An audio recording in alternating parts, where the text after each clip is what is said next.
Hello, welcome. Thank you for joining us. You're watching News 2. I'm April Knight. Topping our stories tonight, an update on the water outage that left half of St. Croix with little or no water for the last 6 days. And that problem is still ongoing. We spoke to WAPA spokesperson John Griot. He said that a major water tank lost capacity, dipping below the 6 or 7 feet of water needed to keep up with demand. Griot thinks that things could get back to normal within 48 hours. Here's more. The problems with the water system began last week, late Friday night, early Saturday morning, when one of our 3 pumping stations fell offline due to an electrical malfunction, and as a result, the storage capacity at the Kings Hill tank was quickly diminished. The Kings Hill tank must have a minimum of 6 to 7 feet of water, which is approximately 700,000 gallons of water, for us to be able to reliably pump potable water service from Mid-Island to the west end of St. Croix, including the entire town of Frederickstead. Once the water levels get below the 6 to 7 foot mark, the water service is compromised, and that's what we've been struggling with for the better part of the last 6 or 7 days. I don't have an exact number, but it's a significant chunk of the island because it is from the middle of the island to the furthest west end, including all of Frederickstead town. We have built storage in the tank. However, we have not been able to keep pace with the demand for the water service, and as a result, we're continuing to have this spotty, either low pressure or no water service at all in the higher elevations of the affected areas, Mid-Island to West End St. Croix. We have mobilized a contractor on St. Croix to install 3 additional pumps at the sites of the 3 pumping stations, which include Richmond, Contentment, and Concordia. If I was to venture a guess, I would say 24 to 48 hours, and we should be back to at least normal service and allowing that tank to gain more capacity. We'll keep you updated. The United States Small Business Administration and the VI Economic Development Authority signed a strategic alliance memorandum on Thursday, which allows the 2 agencies to work together and have open communication. And that's supposed to help them start, maintain, and expand small businesses in the community. At the signing, which took place at the EDA office at Niski Center on St. Thomas, was Yvette Colazzo, District Director of the USSBA, and Kamal Latham, CEO of VI EDA. The signing of the strategic alliance will help strengthen and expand small businesses that are developing throughout the territory. Here's more. It's very important because it gives us an opportunity to sort of formalize, right, some of the things that we've been working together in the past. And it really opens a whole window of opportunity to work on some other things that we think that if we work together and in collaboration, it will be a benefit to the small businesses in the territory. Well, there are some possibilities of things that can come. The plan now is to develop a strategic plan of how we're going to work together to realize more resources and more opportunities for small businesses here in the U.S. Virgin Islands. It's so important to make sure that our small business community is thriving. We continually have education forums through our partner, a resource partner, Small Business Development Center, which is located very close to the Virgin Islands Economic Development Agency, and we continually share with one another's organizations what we're doing. So you will begin to see some of our joint efforts pretty quickly. I can't give you an exact date on those, but in the coming months you'll see some of those. Well, early voting begins this Saturday for the reapportionment question that would restructure the Virgin Islands legislature. Election day is on March 30th, but starting on Saturday, March 16th, you can head to your local election offices to cast your ballot. It's a yes or no question on the initiative. So in this new structure, it's still 15 senators, but it splits St. Thomas and St. Croix, St. Thomas into 2 districts and St. Croix into 2 districts, each of which will elect 2 senators. St. John is its own district, so that's 9 so far. And then we have 6 at-large senators that everybody would vote for regardless of district. What the initiative does not say on the ballot is how the districts would be split, or where does West St. Thomas end and East St. Thomas begin. Again, you can start casting your ballots this Saturday at election offices until March 22nd, or head to the polls on March 30th. And those would be the same polling places that you voted in during the 2018 primaries. Turning our attention to the VIPD, police are investigating a robbery that occurred late last night at the McDonald's in Tutu Park Mall. According to police, on Thursday around 11:30, 911 got a call that an armed robbery had just occurred at this McDonald's on St. Thomas. A preliminary investigation revealed that after closing, an employee was taking out the garbage through a rear door when he was confronted outside by an unknown individual dressed in all black and wearing a black ski mask. The masked man placed a gun to the employee's head, according to police, and told him to keep walking back into the restaurant. Another individual, also dressed in all black with a black ski mask, followed behind, also with a gun in hand. The two men pointed their guns at other employees, demanded their cell phones, and removed over $2,000 in cash from the cash registers. They then fled the scene in an unknown direction. None of the employees were hurt during the robbery. If you have any information regarding this crime, you're urged to contact 911, 774-2211 or Crime Stoppers USVI at 1-800-222-TIPS. Well, a St. Croix man was arrested by police and charged with burglary and destruction of property. On March 12th, around 2 p.m., 911 got a call about a domestic disturbance in the Montbijou area.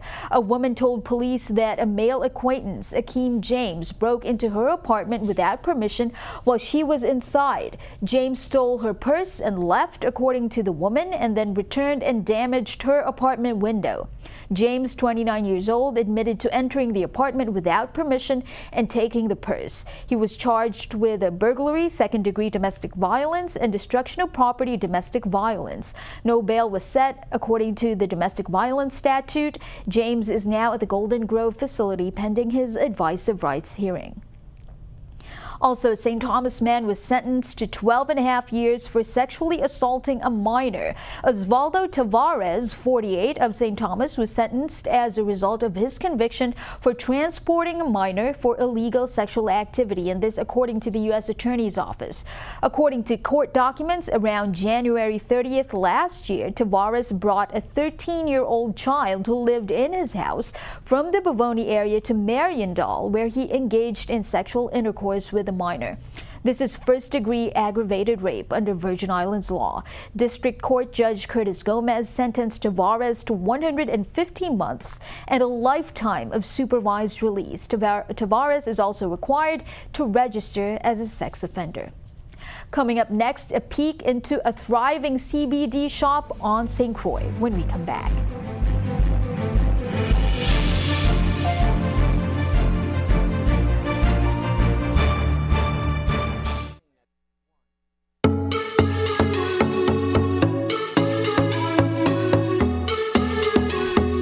Welcome back. On Tuesday, Governor Albert Bryan took part in a parent-teacher-student meeting at Charlotte Amalie High School on St. Thomas.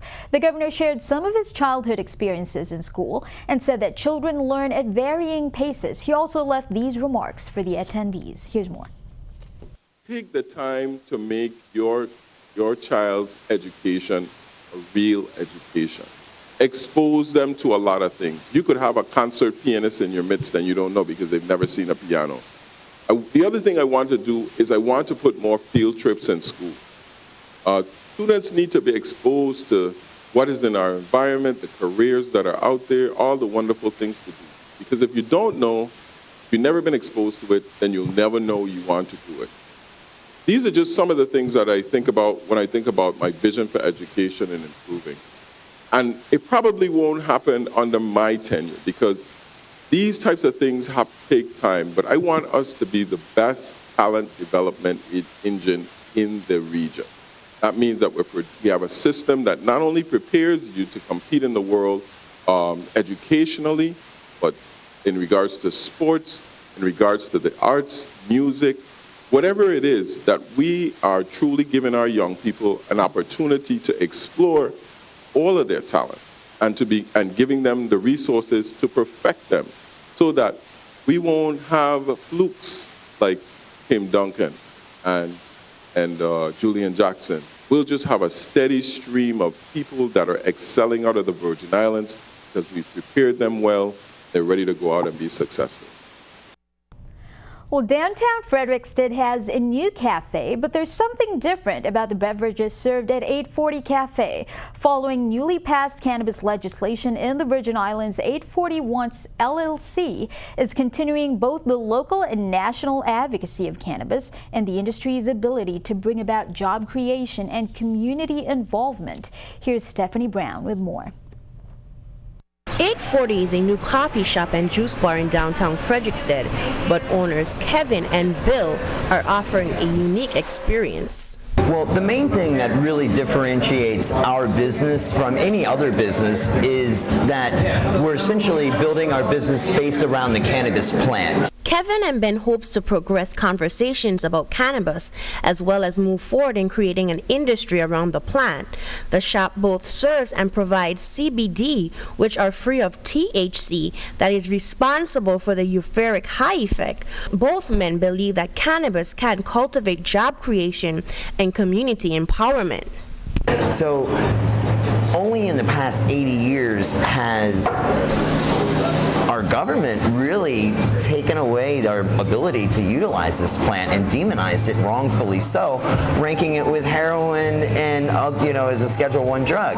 It's just that's not the case, and it's proven because now we're at 38 states that have medical programs. We're up to 8 or 10 that are recreational at different levels, and yet our federal government is still stalling. In January of this year, Governor Albert Bryan signed into law the Medical Cannabis Patient Care Act, which will allow for the cultivation, processing, and dispensing of medical marijuana products. Senator Terrence Positive Nelson has been a staunch supporter of legalizing marijuana in the territory, but Nelson, along with his cannabis bills, have been hugely criticized in the vetting process. Similar to Nelson, Kevin believes that adults should have the right to consume the plant. The reason we came up with 840 is because the time that a responsible adult may be ready to relax and enjoy the end of their day, it's not at 4:20 in the afternoon, it's closer to 8:40 in the evening. So responsible adults handling cannabis in a responsible manner. That's the basic premise of our whole business, and that's what sets us apart. The marijuana industry is the fastest growing job market in the country. According to Whitney Economics, the industry added over 64,000 jobs in the 2018 market. 840 LLC is just one business that is part of the new market. However, Kevin is unqualified for a grower's license in the Virgin Islands, but is hopeful that other Virgin Islanders will benefit from the industry. Here in the Virgin Islands, we won't be able to participate because of the 5-year rule, which is great. Allow that the initial companies that get their licenses, allow them to be locals and to be born in the Virgin Islands. The way the system is set up is very good in that it's going to allow for craft cultivation. It's going to allow for smaller cultivators to participate in this economy and in the new cannabis economy. According to staff members, customers have expressed having better wellness, and they continue to request CBD in their beverages. For News 2, I'm Stephanie Shalana Brown. 840 LLC is a recipient of the Virgin Islands Economic Development Authority's federal tax credit program. Kevin Marilat stated that he hopes to work with licensed growers in the Virgin Islands when regulatory policies are rolled out, and he's excited about creating an organization that empowers his employees. A St. Croix native is making waves at New York Fashion Week. New York-based designer Aria Garcia recently unveiled her 2019 fall-winter collection for her line Ariga, of which she is the CEO and creative director. Garcia received a standing ovation during her finale walk down the runway after showcasing several bridal and evening gowns, lingerie, and other avant-garde interchangeable pieces. Aria is a designer, actress, and style influencer. In 2017, she was selected as a semi-finalist for Bravo's hit fashion reality series Project Runway. And then in 2018, she made her national television acting debut, appearing in acclaimed TV and film director Ryan Murphy's FX hit series Pose.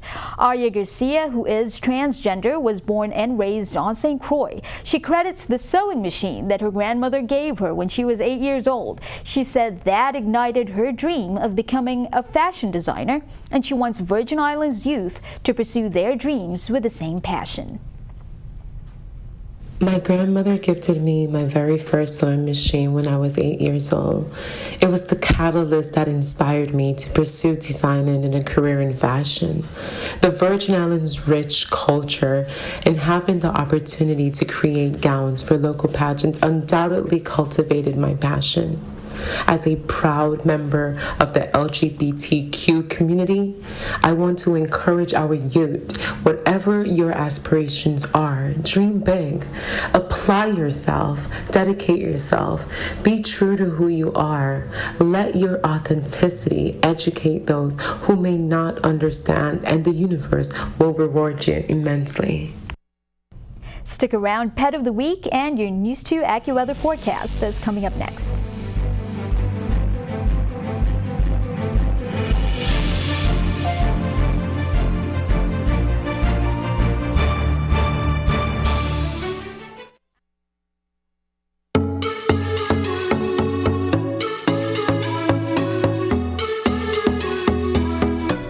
Welcome back. Time for our Pet of the Week. This week it's a shy little Chihuahua mix named Esmeralda. Here's Tessa Lineburner, animal caretaker at the Humane Society of St. Thomas, to tell us all about her. Hi, this is Esmeralda. She is the Pet of the Week for this week. She is about 4 years old and she's a Chihuahua mix. She has 2 other daughters here that are full grown as well, and they're all brought in together. She and her daughters were living in a yard and then were brought to the Humane Society. Both of them, they're all really, really sweet dogs, but very, very shy. So she's going to need someone that's going to give her a lot of TLC and a lot of love. And she is a very, very sweet ducky. She knows paw. She knows the command paw. She loves squeaky toys. She will play with a squeaky toy. She'll rip the squeaky toy out of the toy. If you're interested in her, please come to the shelter. Also, check out all the other Pets of the Week on News 2. If you're interested in Esmeralda or any of the pets that we've featured on Pet of the Week, you can call the Humane Society, that's 775-0599, or you can visit www.hsstt.com. You can also ask for other ways you can help them out. If you're located in other islands, you can also support the Animal Welfare Center on St. Croix and the St. John Animal Care Center. Now let's see what the weather looks like in the next few days with your News 2 AccuWeather forecast.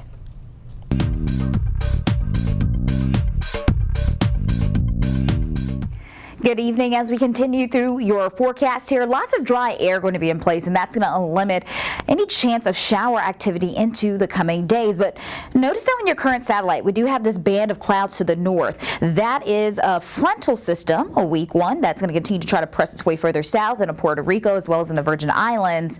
And that's going to bring in a more northeasterly flow on the Atlantic side. Also could bring the chance for some shower activity, but not a whole bunch. And then really as you head into the Caribbean side of things, dry air holding on tight, moisture well out to our south as well as to our south and east. So mainly clear here tonight, a low of 74, and we'll continue to hold on to mainly sunny conditions into the weekend with a high of 84 in St. John, topping off at 84 in St. Thomas as well with a dry kickoff to the weekend. Looking at dry conditions in St. Croix with a high of 86, lots of sunshine across the region. Now, as far as your marine forecast goes, on the Atlantic side, waves running 3 to 5 feet, winds out of the northeast 10 to 15 knots. We're also going to see waves at that same level on the Caribbean side, 3 to 5 feet, with your winds out of the east 10 to 15 knots. We'll continue to see this same forecast situation into your Sunday as well. Not going to be seeing too much changes with the marine forecast as you close out the weekend with a high of 83, also holding on to dry conditions. Now, into Monday, we'll be watching a patch of moisture. Really unexciting and not really exciting here for your Monday forecast. It's a patch of moisture. That's going to be our best chance for any precipitation into the early week at this point. And that could bring some showers scattered about. Then drying back out Tuesday with a high of 84 and a low of 74, and remaining with the normal temperatures into Wednesday with another chance for some moisture to get embedded into our forecast for the middle of the week. Thank you for that. Stick around. Randall's news and comments. That's coming up next.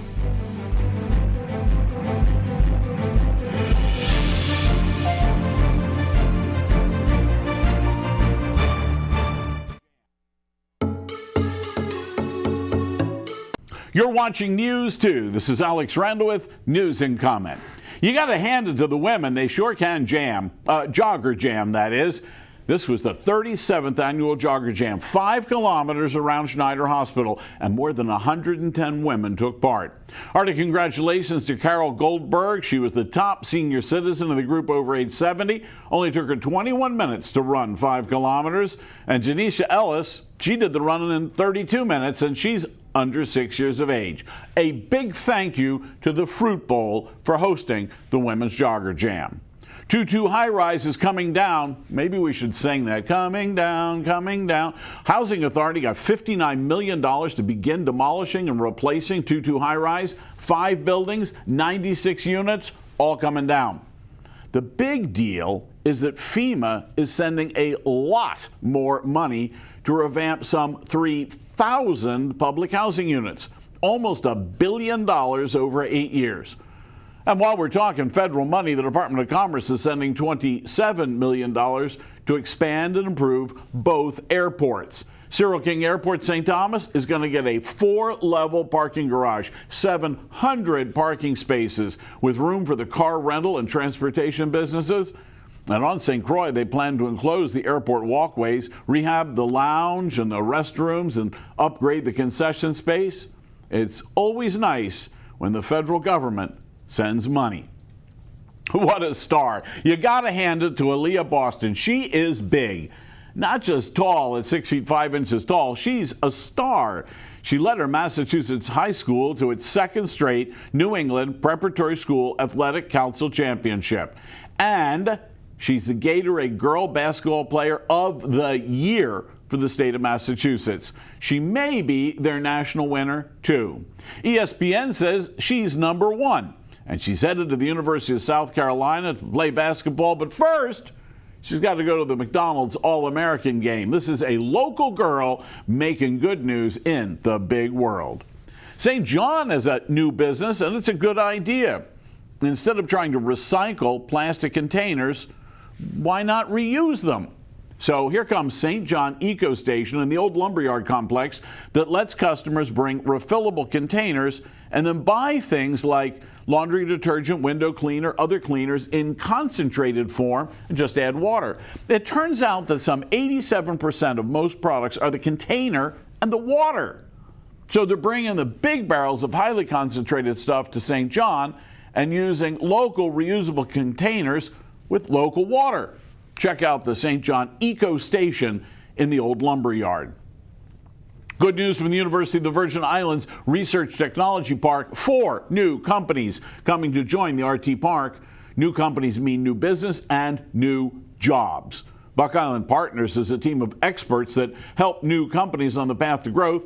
Royal Media Worldwide is a digital marketing company, e-commerce company. They help set up big festivals. And Island Holdings is a risk management company. They help banks service client loans. And Columbia Energy is an advisory service that helps iron out the demand for electricity and fuels. And now it's not just that new companies mean new tenants at the RT Park. They spend money here. They hire people here. And the economic impact ripples throughout our economy. And that is good news. No matter what they say, this number is huge. Senators tabled plans to make a $10 million payment to the GERS. Now, the original bill said $7 million, and the senators raised it to $10 million. And then they got into an argument. Now, is this paying down how much the government owes in delinquent employer contributions and fines? Or is it just a contribution? And upon that fine point, the debate ground to a halt. $7 million? $10 million? It's peanuts, folks. How much?